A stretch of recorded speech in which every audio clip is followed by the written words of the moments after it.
हैं आप सब। तो आज की इस वीडियो में मैं आप सभी बच्चों को क्लास 12 बायोलॉजी इस वीडियो में टोटल टॉप 100 एमसीक्यू करवाऊंगा जो आपके एग्जाम में देखिए यहां से सवाल पूछे जाएंगे। ये सारे के सारे सवाल आपको मैं कंप्लीट इस वीडियो में 100 एमसीक्यू पूरा कंप्लीट होगा। तो इस वीडियो को पूरा लास्ट तक देखिएगा।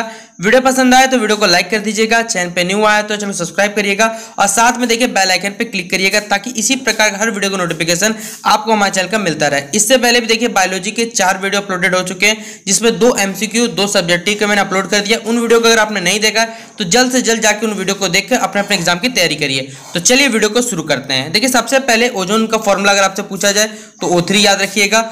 ओजोन लेयर देखिए कहाँ पाया जाता है, हमारे एटमॉस्फेयर में, ट्रोपोस्फेयर में, मेसोस्फेयर में, स्ट्रेटोस्फेयर में या फिर आयोस्फेयर। ये वर्ड देखिए यहाँ गलती जुड़ा गया, ये पार्ट मत इंक्लूड करिएगा। तो ये हमारे देखिए ओजोन जो लेयर है वो कहाँ पाया जाता है तो स्ट्रेटोस्फेयर, यानी ऑप्शन नंबर क्या हो जाएगा सी इसका राइट आंसर हो जाएगा। अगला सवाल देखिए पूछा हुआ है major source of methane in India. Bharat में देखिए जो मीथेन गैस जो पाया जाता है वो सबसे ज्यादा कहाँ पाया जाता है, राइस फील्ड्स में, शुगर प्लांटेशन में या फिर व्हीट फील्ड में या फिर फ्रूट ऑर्चिड्स में। तो कहाँ पर देखिए हमारे पास मीथेन गैस सबसे ज्यादा पाया जाता है तो राइस फील्ड्स में पाया जाता है, यानी ऑप्शन नंबर ए क्या हो जाएगा इसका राइट आंसर हो जाएगा। अगला सवाल हमारे पास ozone hole is maximum over. देखिए ओजोन होल जो सबसे पहले देखा गया था सबसे जगह किस प्लेस पे देखिए ये डिप्लीट हुआ था, ये हमें बताना है, यूरोप में, अंटार्कटिका में, इंडिया में या फिर अफ्रीका में। तो इसका राइट आंसर याद रखिएगा अंटार्कटिका। ऑप्शन नंबर क्या हो जाएगा बी इसका राइट आंसर होगा।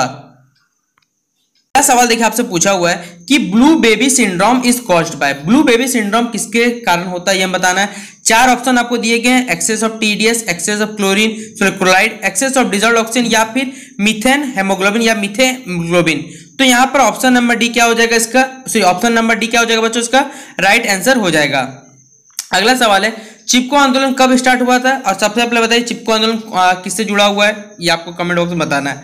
चिपको आंदोलन किस वर्ष स्टार्ट हुआ था तो याद रखिएगा ये 1974 1974 में ये स्टार्ट हुआ था। अगला सवाल देखिए आपको पूछा हुआ है एनपीपी स्टैंड्स फॉर। 4 ऑप्शन आपको दिए गए net primary productivity, net proposal project, network proposal productivity या फिर नेट प्रोजेक्ट प्रोडक्टिविटी। देखिए चारों का नाम में कंफ्यूज मत हो जाइएगा। एनपीपी का फुल फॉर्म होता है नेट प्राइमरी प्रोडक्टिविटी, यानी ऑप्शन नंबर ए क्या होगा इसका राइट आंसर होगा। अगला सवाल देखिए हमारे पास in most ecosystem the pyramid of number. देखिए जो पिरामिड रहता है वो किस शेप का रहता है, अपराइट शेप का रहेगा, ठीक है अपराइट रहेगा। ऑप्शन नंबर क्या हो जाएगा इसका ए राइट आंसर हो जाएगा। फिर अगला सवाल है हमारे पास देखिए डेड ऑर्गेनिक मैटर, जो सड़े गले पदार्थ है वो डिकम्पोज किए जाते हैं हेट्रोट्रॉपिक ऑर्गेनिज्म के द्वारा। इसमें फंगी है, बैक्टीरिया है, दोनों या फिर कोई भी नहीं है। तो कोई भी चीज सड़ता गलता किसके कारण तो फंगी बैक्टीरिया के कारण, इसलिए option number C both A and B are right option for this question. फिर अगला हमारे पास who is the father of Indian ecology. देखिए इंडियन इकोलॉजी के पिता किसे माना जाता है, एम एस स्वामीनाथन, रामदेव मिश्रा, वर्जिस कुरियन या फिर प्रोफी यशपाल को माना जाता है। तो आपको मालूम होगा पहले बात तो Verghese Kurien father of milk revolution, M S Bharat में ग्रीन रेवोल्यूशन नाम से जाने जाते हैं। यहाँ पर फादर ऑफ इंडियन इकोलॉजी का हमें पूछा हुआ है तो याद रखिएगा यहाँ पर क्या हो जाएगा हमारे पास रामदेव मिश्रा क्या हो जाएगा इसका राइट आंसर हो जाएगा। तो इसका ऑप्शन नंबर सी क्या हो जाएगा बच्चों इसका सही जवाब।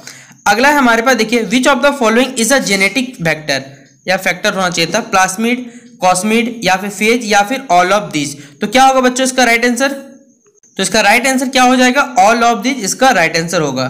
फिर अगला सवाल है हमारे पास केमिकल नाइफ ऑफ डीएनए किससे बुलाया जाता है, लिगेज को, एंडोन्यूक्लियस को, पॉलीमराइज को या फिर ट्रांसक्रिप्टेज को बुलाया जाता है। तो इसका राइट आंसर क्या होगा, सॉरी एंडोन्यूक्लियस क्या हो जाएगा इसका राइट आंसर होगा। फिर अगला सवाल है which one is the restriction enzyme. इनमें से देखिए कौन सा रिस्ट्रिक्शन एंजाइम के नाम से जाना जाता है, लिपेज, एक्यूरी, लिगेज या फिर पेप्सिन। कौन है यहाँ पर देखिए रेस्ट्रिक्शन एंजाइम तो याद रखिएगा ऑप्शन नंबर सी क्या होगा इसका राइट आंसर हो जाएगा। अगला सवाल है रिवर्स ट्रांसक्रिप्शन, ठीक है sorry reverse transcriptase is also called. इसे क्या कहा जाता है देखिए रिवर्स ट्रांसक्रिप्टेज को फिर से आरएनए डिपेंडेंट बट डीएनए देखिए पॉलीमराइज होना चाहिए। यहीं पर देखिए एक को इधर करके यहाँ पर आपको ऑप्शन दिया गया लेकिन सही आंसर क्या हो याद रखिएगा तो डीएनए क्या होना चाहिए डिपेंडेंट होना चाहिए और आरएनए क्या होना चाहिए पॉलीमराइज होना चाहिए था। ऑप्शन नंबर क्या हो जाएगा बी इसका राइट आंसर हो जाएगा। अगला सवाल देखिए पूछा हुआ हमारे पास genetic engineering is used in. Genetic engineering का इस्तेमाल हम लोग कहाँ करते हैं, जीन थेरेपी में, वैक्सीन प्रोडक्शन में, ऑब्टेनिंग ट्रांसजेनिक प्लांट्स में या फिर ऑल ऑफ दिस। तो यहीं पर देखिए सारा का सारा ऑप्शन सही है इसलिए option number D all of this क्या हो जाएगा राइट आंसर। फिर ये तो हम लोग पढ़ते हैं पीसीआर मतलब भी क्या होता है polymerase chain reaction. Option number C क्या हो जाएगा इसका राइट आंसर हो जाएगा। अगला सवाल है देखिए, the commonly cold is caused by, देखिए जो हमें साधारण कफ या कोल्ड होता है ये किसके कारण होता है? राइनो वायरस के कारण। अगला हमारे पास ऑप्शन है स्ट्रेप्टोसोस निमोनिया, सेल्मोनिया, टिफिलियम या फिर प्लाज्मोडियम विरेक्स के कारण होता है। तो किसके कारण होता है? देखिए तो राइनो वायरस, यानी ऑप्शन नंबर ए क्या हो जाएगा इसका राइट आंसर हो जाएगा। अगला सवाल है हमारे पास एम्यूबाइसिस यानी amoebic dysentery is caused by, ये किसके कारण होता है ये हमें बताना है। तो इसका कारण देखिए 4 आपको ऑप्शन दिए गए, इसमें राइट आंसर हमारे पास option number A entamoeba histolytica, option number क्या हो जाएगा ए इसका, यानी option number A right answer होगा। फिर अगला सवाल देखिए यहाँ पर पूछा हुआ है the first country making first DNA based vaccine, देखिए सबसे पहले वो देश का नाम बताना है जिसने वैक्सीन बनाया, लेकिन क्या है फर्स्ट डीएनए बेस्ड वैक्सीन यहाँ पर बनाने का काम किया है, वो कौन सा देश है? तो यहाँ पर हमारे पास राइट आंसर क्या हो जाएगा? ऑप्शन नंबर सी अपना देश भारत, ऑप्शन नंबर क्या होगा? सी इसका सही जवाब होगा। अगला है हमारे पास an auto immune disease is, इसमें से कौन सा एक ऑटो कह सकते हैं यहाँ पर अपने हिसाब से ऑटो इम्यून करने डिजीज है? एड्स है, हेमोफीलिया है, अस्थमा है या फिर माइस्थेनिया ग्रेविस है। तो क्या होगा बच्चों इसका right answer? Option number D क्या हो जाएगा इसका सही जवाब हो जाएगा। अगला सवाल है हमारे पास the primary lymphoid organs are, देखिए जो प्राइमरी लिम्फॉइड ऑर्गन्स है उनमें क्या क्या आते हैं ये हमें बताना है। यहाँ पर आपको इतना सारा ऑप्शन दे दिया गया, पूछा इसका राइट आंसर क्या होगा? तो बोन मैरो और थाइमस है हमारे पास ऑप्शन है। फिर अगला है लिम्फोइड ग्लैंड्स हो गया, स्प्लीन है, फिर कोई भी नहीं है। तो यहाँ पर हो जाएगा हमारे प्राइमरी लिम्फोइड ऑर्गन्स कौन होते हैं? तो बोन मैरो और थाइमस, यानी ऑप्शन नंबर 1। फिर अगला है हमारे पास टेपवर्म जो है एक बाइसेक्सुअल एनिमल है, यूनिसेक्सुअल है, दोनों है या फिर कोई भी नहीं है। तो टेपवर्म क्या है? एक बाइसेक्सुअल एनिमल हो जाएगा, ऑप्शन नंबर ए। फिर अगला है who is called the father of medicine, पिता किसे कहा जाता है मेडिसिन का? तो Hippocrates, William Harvey, Edward Jenner या फिर नन ऑफ दिस, किसी को भी नहीं कहा जाता है। तो किसे कहते हैं हम लोग? हिप्पोक्रेटस को कहा जाता है father of medicine. World health day ये भी याद रखिएगा कब मनाया जाता है? तो इसका 7 अप्रैल हो जाएगा। कुछ सवाल याद रखिएगा, जैसे डॉक्टर्स डे मनाया जाता है 1 जुलाई को, मलेरिया दिवस शायद 20 अगस्त को मनाया जाता है, और मॉस्क्यूटो डे शायद 29 अगस्त को। कुछ दिन याद रखिएगा, जैसे एड्स डे भी पूछा जा सकता है, ठीक है, कुछ ये सब भी याद रख लीजिएगा। कॉज ऑफ डिजीज, देखिए कोई भी बीमारी का कारण क्या है? जेनेटिक डिसऑर्डर, इन्फेक्शन, लाइफस्टाइल या ऑल ऑफ दी, ये सारे के सारे ऑप्शन सही है। तो यहाँ पर देखिए सही बात है, जेनेटिक डिसऑर्डर भी हो सकता है, इन्फेक्शन हो सकता है, लाइफस्टाइल सभी सही है, इसलिए ऑल ऑफ दिस क्या होगा इसका राइट आंसर हो जाएगा। अगला सवाल देखिए हमारे पास 25 नंबर, हेडक्वार्टर ऑफ WHO यानी वर्ल्ड हेल्थ ऑर्गेनाइजेशन का देखिए हेडक्वार्टर कहाँ पर है? तो एकदम भली बात जानते हो, जिनेवा चल जाएंगे हम लोग, यहाँ पर इसका क्या है? हेडक्वार्टर है। फिर अगला हमारे पास which type of disease result due to the hyper sensitive presence of foreign substance, देखिए कौन सा बीमारी है जो हमें होता है जब हम लोग कहते फॉरेन सब्सटेंस का ज़्यादा हाइपर सेंसिटिविटी हो जाता है प्रेजेंस में? एडिक्शन, एलर्जी, डिफिशिएंसी डिजीज या मेंटल डिसऑर्डर। तो क्या होगा बच्चों इसका राइट आंसर? ये हो जाएगा हमारे पास एलर्जी, ऑप्शन नंबर 2। फिर अगला है डिजीज कॉजिंग ऑर्गेनिज्म, डिजीज कौन से कारण जिसके कारण बीमारी होती है? पैथोजन, पैरासाइट, एंटीजेंस या नन ऑफ दीज। तो क्या होगा right answer? Pathogens is the right answer. फिर अगला है टाइफाइड जो स्प्रेड होता है वो किस तरह कैसे स्प्रेड होता है? फूड से भी हो सकता है, मिल्क से भी, तो वाटर, ये सभी तरह से स्प्रेड कर सकते हैं, option number D all of these क्या हो जाएगा इसका राइट आंसर होगा। फिर अगला है the incubation period of typhoid, typhoid का बेसिक इंक्यूबेशन पीरियड कितना तक होता है ये बताना है। 1 से 3 हफ्ते, 2 हफ्ते, 1 मंथ या फिर कोई भी कहा नहीं जा सकता। तो 1 से 3 हफ्ते क्या हो जाएगा इसका राइट आंसर हो जाएगा। फिर हमारे पास है इन टाइफाइड इन्फेक्शन ऑकर, टाइफाइड इसमें कहाँ ऑकर होता है? ब्लड स्ट्रीम, इंटेस्टाइन या फिर कहाँ? तो ये दोनों ही जगह होता है, ब्लड में भी होता है और वो इंटेस्टाइन में होता है, ऑप्शन नंबर 3 क्या होगा राइट आंसर। फिर pneumonia is a disease, pneumonia आप बताइए किससे जुड़ा बीमारी है? हमारे लंग से ही तो जुड़ा हुआ है ना, ये ऑप्शन नंबर क्या होगा 2 इसका राइट आंसर हो जाएगा। अगला सवाल है न्यूक्लियोसोम कंटेंट, न्यूक्लियोसोम में देखिए क्या पाया जाता है? हिस्टोन मॉलिक्यूल्स, न्यूक्लियोटाइड, न्यूक्लियोप्लाज्मिन या फिर न्यूक्लियर पोर कॉम्प्लेक्स। तो यहाँ पर हिस्टोन मॉलिक्यूल्स भी है, 4 आपको ऑप्शन दिए गए, बताना क्या सही होगा? तो ऑप्शन नंबर ए हिस्टोन मॉलिक्यूल्स इसका राइट आंसर हो जाएगा। देखिए अगला सवाल आपको लग रहा हो न्यूक्लियोसोम कंटेंट्स दिया हुआ है, लेकिन यहाँ ऑप्शन देखिए only histone, only DNA histone, option को देखिए यहाँ पे चेंज कर दिया गया, उसके अकॉर्डिंग हमें बताना है। तो यहाँ पर राइट आंसर हो जाएगा बोथ डीएनए एंड हिस्टोन यहाँ पर पाए जाते हैं। अगला हमारे पास the negatively charge DNA is wrapped around the positively charge histone octamer to form, ये क्या किस चीज का निर्माण करता है? तो याद रखिए यहाँ पर किस चीज का निर्माण होगा? एक न्यूक्लियोसोम का निर्माण होता है, ऑप्शन नंबर ए क्या होगा राइट आंसर होगा। फिर अगला है the mole percentage of adenine, ठीक है, मोल परसेंटेज हमें बताना है एडेनिन का। जब डबल स्ट्रैंड डीएनए में जब उसका वैल्यू 30% है तो क्या मोल परसेंटेज होगा साइटोसिन का इस मॉलिक्यूल में, ये बताना है। कैलकुलेट करिएगा तो निकलेगा ऑप्शन नंबर 2 20 हो जाएगा 20%। ठीक है, अगला सवाल है सैलेंट फीचर्स बताने हमें जेनेटिक कोड के, अनएम्बियस, पंक्चुएशन, डीजेनरेट या फिर यूनिवर्सल। यहाँ पर कौन सा ऑप्शन देखिए सही है ये हमें बताना है। तो हो जाएगा हमारे पास पंक्चुएशन क्या हो जाएगा उसको साइलेंट फीचर, ऑप्शन नंबर 3 क्या होगा राइट आंसर। अगला सवाल है SNPS, इनमें से कौन सा देखिए इसका भेद बता रहा है, और ये एस छोटा वाला, ठीक, गलती से टाइप हो गया होगा, छोटा कर लीजिएगा इसे। तो यहाँ पर देखिए इसका क्या बोलते हैं, आप कह सकते हैं फुल फॉर्म बोल सकते हैं। तो सम न्यूक्लियर प्रोटीन क्या हो जाएगा, ऑप्शन नंबर सी क्या होगा राइट आंसर हो जाएगा। अगला 38 नंबर है the term nucleon is associated, ये देखिए न्यूक्लियन जो टर्म है ये किससे जुड़ा हुआ है, तो ये DNA से जुड़ा हुआ था, ऑप्शन नंबर 1। फिर southern blotting technique is associated, southern blotting जो टेक्निक है वो किससे जुड़ा हुआ है, तो याद रखिएगा ये DNA से जुड़ा हुआ, ऑप्शन नंबर 1 क्या होगा राइट आंसर हो जाएगा। DNA फिंगरप्रिंटिंग कैनॉट देखिए DNA फिंगर क्या पहचान नहीं सकता ये हमें बताना है। तो DNA फिंगरप्रिंटिंग से देखिए क्या नहीं पहचाना जाएगा, कोई पूछेगा आपसे तो देखिएगा आइडेंटिकल ट्विंस हम लोग नहीं पहचान सकते, ये ऑप्शन नंबर, इसकी कुछ खामियां भी है। तो ऑप्शन नंबर 2 क्या होगा इसका right answer. Who discovered DNA polymerase, किसने आविष्कार किया था, तो याद रखिए इसका खोज किया था कुंबर्ग ने, ऑप्शन नंबर 2 क्या हो जाएगा इसका राइट आंसर हो जाएगा। अगला सवाल है हमारे पास हेट्रोक्रोमेटिन इज ट्रांसक्रिप्शनली इनएक्टिव होता है, एक्टिव होता है, दोनों होते हैं, इनमें से कोई नहीं होता है, तो ये क्या होता है इनएक्टिव होता है, इसलिए ऑप्शन नंबर ए। फिर अगला हमारे पास DNA is dash in nature, यहाँ पूछा हुआ एसिडिक होता है, अल्कलाइन होता है, न्यूट्रल होता है, नन, तो ये किस प्रकार होता है हमारे पास एसिडिक नेचर का पाया जाता है।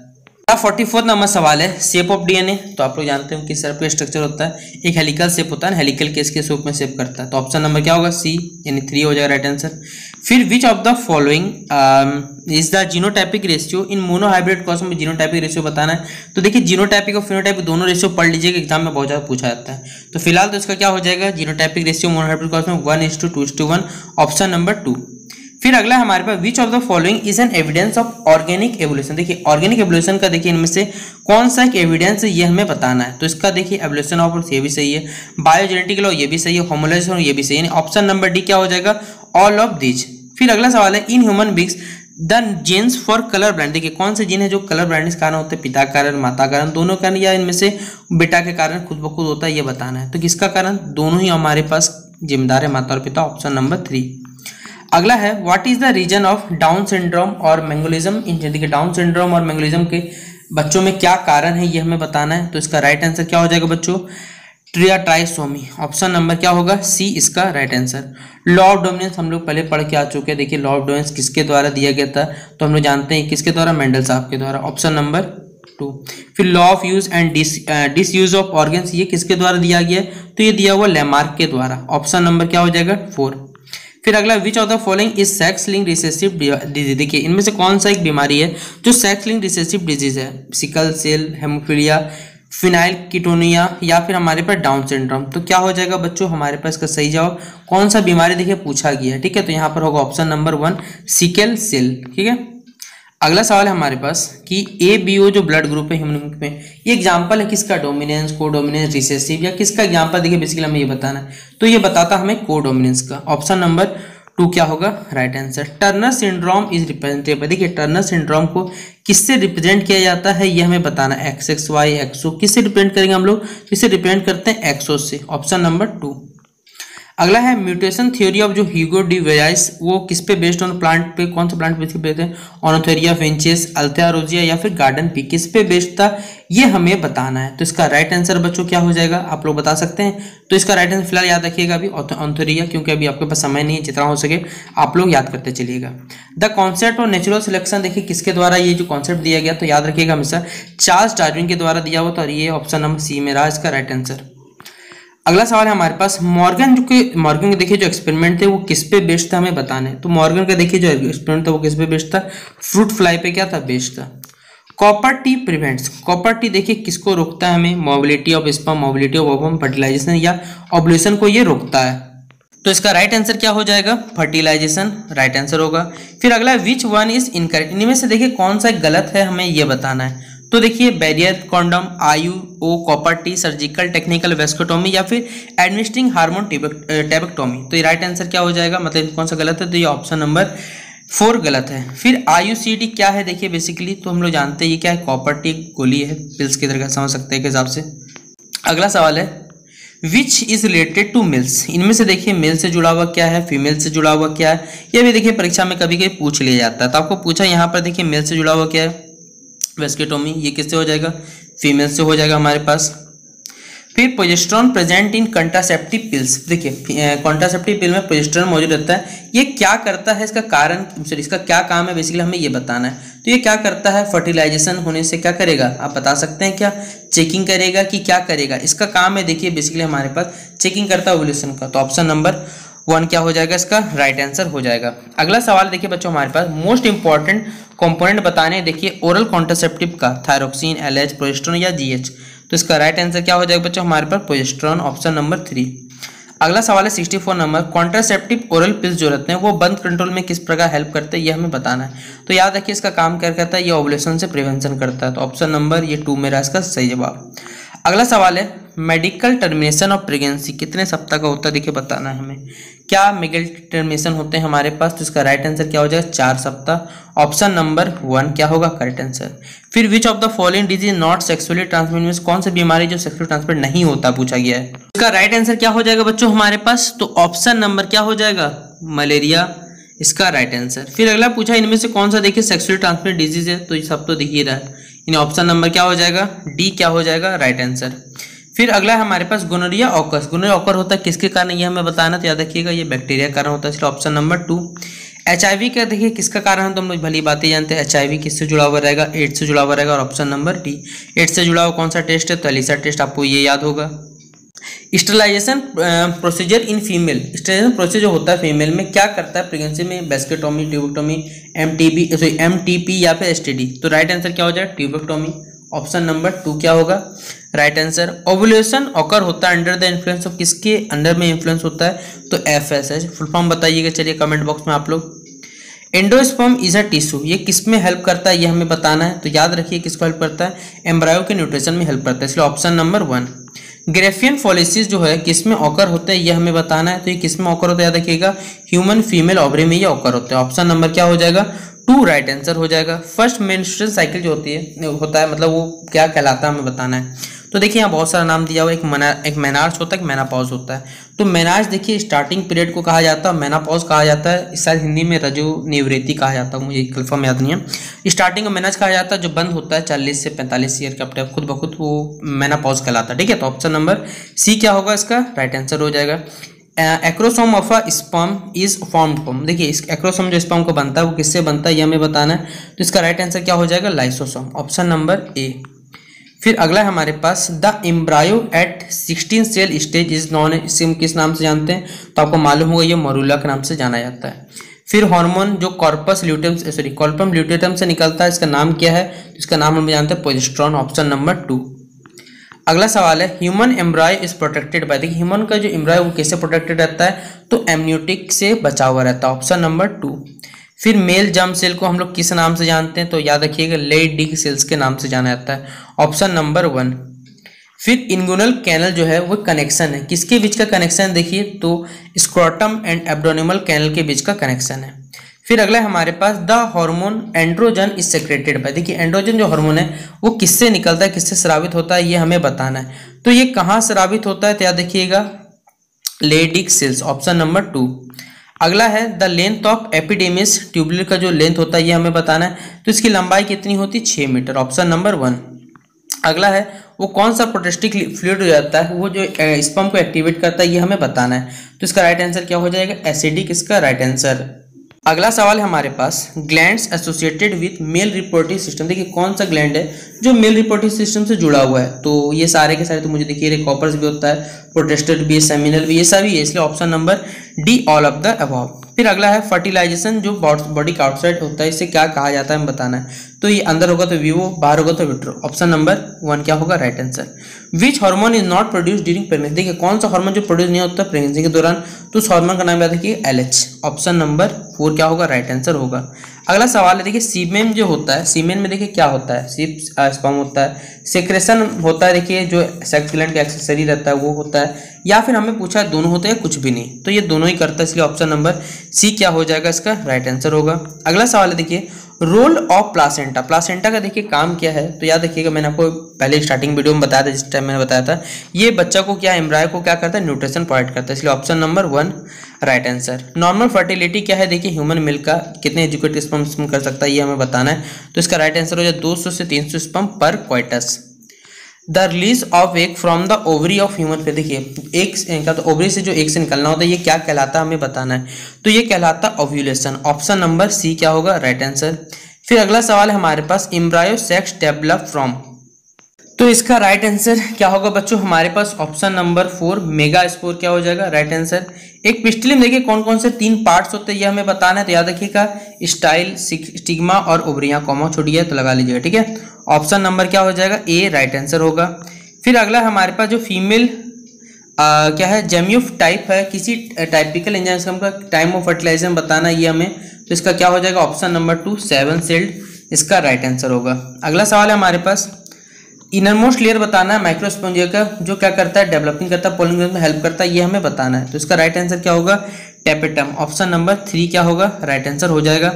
अगला सवाल देखिए हमारे पास, पॉलिनेशन बाय इंसेक्ट ये क्या कहलाता है हमें बताना है। देखिए पेड़ पौधों से नहीं पूछा, यहाँ किससे पूछा गया, तो इंसेक्ट के द्वारा देखिए जो पॉलिनेशन होता है वो क्या कहलाता है, तो याद होगा आपको ये कहलाता है हमारे पास, कहाँ गया, एंटोमोफिली, ऑप्शन नंबर 1 क्या हो जाएगा right answer. Transfer of pollen from anther to stigma ये क्या कहलाता है, हम इसे भली बात जानते हैं, पॉलिनेशन के नाम से जाना जाता है, ऑप्शन नंबर 2। ए बाइसेक्सुअल फ्लावर जिसमें देखिए विच नेवर ओपन, अपने जीवन कभी वो क्या बोलते हैं ओपन नहीं होता, ये हमें बताना है, तो इसके पौधे का देखिए हमें नाम बताना है, तो वो पौधा का नाम से क्या है, उसे क्या कहता है, क्लिस्टोगेमस, ऑप्शन नंबर 4। अगला सवाल है, इन डाइकोटिलेडन्स, ठीक है, डाइकोटिलेडन्स नंबर ऑफ कोटिलेडॉन्स कितने होते हैं यहाँ पर मौजूद, तो याद रखिएगा 2 होते हैं, ऑप्शन नंबर 2 क्या होगा राइट आंसर। अगला 2 सवाल है, इन grass family cotyledon is called, देखिए ग्रास फैमिली में कॉटिलेडॉन को देखिए किस नाम से जाना जाता है, तो याद रखिएगा स्कुलेटम के नाम से जाना जाता है, इसलिए ऑप्शन नंबर 4। अगला सवाल है, ट्रिपल फ्यूजन जो है वो किसके डिफ्यूजन कह सकते हैं, ये डेवलपमेंट हेल्प करता है, तो याद रखिएगा हेल्प करता है एंडोस्पर्म, ऑप्शन नंबर 3। तो ये था, मैंने आपको टोटल टॉप 100 क्वेश्चन करवा दिए। इसके अलावा भी देखिए जितने बाकी बचे हुए क्वेश्चन थे 70 पहले के और 50 पहले के, लगभग मैंने आपको 220 क्वेश्चन बायोलॉजी के करवा दी। इसके अलावा भी देखिए मैं पहले ही बोल दे रहा हूँ कि इतना में सिलेबस कभी कंप्लीट नहीं हो सकता, आप मेरी क्या किसी से भी पढ़ लीजिए, कोई दिक्कत नहीं है। 220 क्वेश्चन बोलिएगा सिर्फ 40 क्वेश्चन भेज सकता नहीं भैया, ऐसा नहीं, पूरा सिलेबस को कवर करने के लिए मिनिमम 600 क्वेश्चन की आवश्यकता होती है, मिनिमम बता रहा हूँ, मैक्सिमम तो कितना भी जा सकते हैं। तो आप कोई भी पढ़ा रहा है उस पर भरोसा मत करिए, आप अपने जितना पढ़ के वो ज़्यादा आपके लिए फायदेमंद होने वाला है। आप जितना देखिए गेस्ट पेपर जो आया है उससे तो मत ही पढ़िए, क्योंकि भीड़ तो नहीं रहा उससे, जितना सरकार ने जारी किया मॉडल पेपर या प्रोजेक्ट जो भी है उससे पढ़ लीजिए, वो ज़्यादा बेटर रहेगा, ठीक है। तो फिलहाल ये वीडियो कैसा लगा जरूर बताना कमेंट बॉक्स में, मेरी मेहनत कैसी है, अगर आपको अच्छी लगी हो तो वीडियो को लाइक कर दीजिएगा और जितना हो सके दोस्तों को शेयर कर दीजिएगा। और आप सभी बच्चों को बेस्ट ऑफ लक। एग्जाम देने के बाद देखिए आइएगा तो एक मैं आपको बता देता हूँ, एक email ID देता हूँ, टेलीग्राम ग्रुप देखिए आपको नहीं मिल सकता, मेरे खोजने में दिक्कत होगा, EduTalk सर्च करिएगा, ठीक है, और 554 लिख दीजिएगा, ठीक है, @gmail.com, आपको खुद ब खुद मिल जाएगा मेरा आईडी, या फिर डिस्क्रिप्शन बॉक्स में लिख दूंगा, आप लोग वहाँ से मुझे क्वेश्चन पे भेज दीजिएगा। उम्मीद करूंगा जल्द से जल्द आपको 7:30 बजे के बाद आंसर की मिल जाए, क्योंकि 6:30 तक या 7 वक्त मेरे क्लासेस चलते हैं, उसके बाद ही आपको आंसर की मिल पाएगा, ठीक है। तो चलिए मिलते हैं नेक्स्ट वीडियो पे, तब तक के लिए जय हिंद, जय भारत, और आपसे बच्चों best of luck for exam.